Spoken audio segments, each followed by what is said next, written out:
UP के वाराणसी में भीषण गर्मी से पहले गंगा की सेहत बिगड़ती दिख रही है। आमतौर पर मई और जून के महीने में गंगा में दिखने वाले रेत के टीले अब मार्च महीने में ही सामने आ गए हैं। वाराणसी के सामने घाट इलाके में मार्च के दूसरे सप्ताह में ही रेत के टीले उभरते दिख रहे हैं, जिसको देख गंगा वैज्ञानिकों के साथ इसके किनारे रहने वाले लोगों के पर चिंता की लकीरें भी दिखने लगी हैं।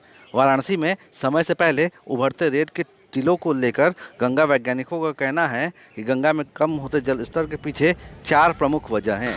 गंगा वैज्ञानिक प्रोफेसर वीडी त्रिपाठी ने बताया कि उत्तराखंड के हाइड्रो पावर प्रोजेक्ट के तहत जगह जगह बांध बने हैं, जिसका असर अब काशी में गंगा की सेहत पर देखने को मिल रहा है।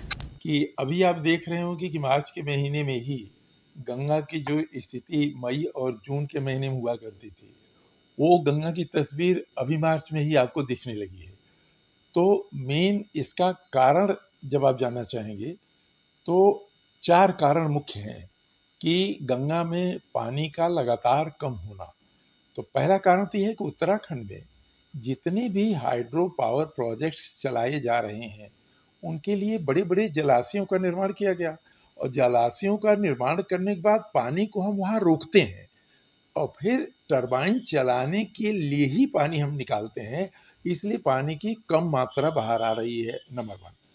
नंबर 2 ये है कि हरिद्वार से ही आप देखेंगे कि भीमगौड़ा कैनाल के माध्यम से पानी दूसरे प्रदेशों को भी सप्लाई किया जा रहा है। और आगे जब बढ़ते हैं तो all along the length Ganga के दोनों तरफ आप देखेंगे कि लिफ्ट कैनाल इरिगेशन के पर्पज से बनाए गए हैं। गंगा का पानी सक करते हैं पंप के माध्यम से और खेतों में सप्लाई कर देते हैं सिंचाई के लिए। और चौथा कारण है कि पिछले 2 दशकों से लगातार पूरे के पूरे गंगा बेसिन में भू जल स्तर तेजी से नीचे जा रहा है, तो उसके रिचार्जिंग के लिए भी गंगा का पानी नीचे जाता है। तो अभी 4 प्रमुख कारण हैं। अब प्रश्न उठता है कि जब ये हो रहा है तो इससे पानी कम हो रहा है तो उसका इम्पैक्ट क्या पड़ रहा है?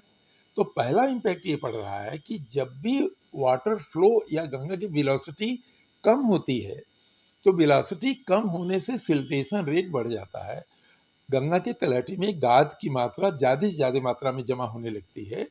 तो इसलिए देख रहे होंगे कि गंगा की गहराई कम होती चली जा रही है। डिपोजिशन रेट हाई होने से बहुत से जगह गंगा में आज ही बालू के टीले दिखने लगे, जो कि मई और जून के महीने में दिखते थे। और तो इसकी वजह से डाइल्यूशन क्षमता गंगा की गिर जाती है।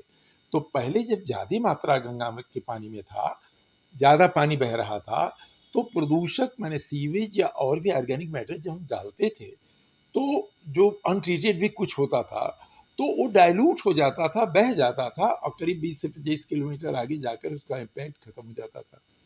अभी आपने देखा कि फ्लो ही कम हो गया। जब फ्लो कम हो गया, तो एक तो डाइल्यूशन गिर गया, दूसरा आप देख रहे होंगे कि अभी कुछ दिनों पहले बनारस में भी घाट पर हरा-हरा रंग का वाटर है गंगा का,